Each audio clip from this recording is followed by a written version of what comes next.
was a Friday or a Saturday night. I was pre-gaming with some friends at my apartment before going out to a bar in town. One of my friends called the Uber, and we were all pretty drunk, laughing and being loud with typical drunken banter. We got to the bar, and no line that night, surprisingly. At some point in the night, I asked for a girl's number who I'd been talking to. When I went into my pocket to get my phone, I realized I didn't have it on me.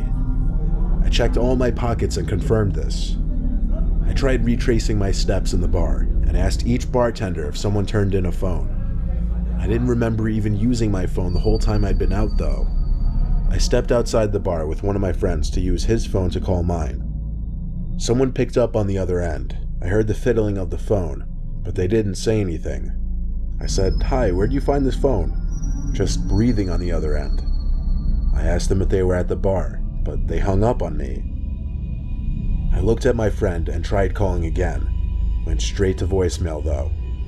I tried using Find My iPhone, but apparently I had that feature switched off for some reason. This was a pretty sobering experience. There was no way I could have fun knowing my phone was stolen.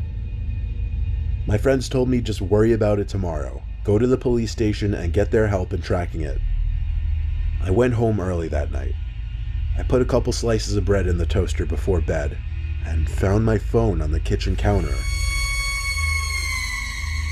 It didn't make sense.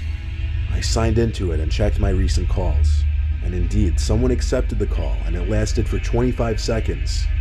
Someone had been in my apartment to accept the call, that much was clear. I flipped the place upside down looking, screaming for whoever it was to come out from where they were hiding. Of course, this had a lot to do with the liquid confidence from drinking so much that night.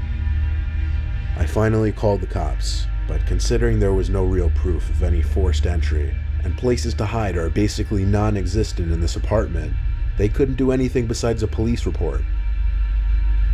Nothing seemed to be missing from my apartment, but going to sleep that night, knowing someone had been in my apartment, or even worse, might possibly have still been in there with me, was probably the most uncomfortable night of my life.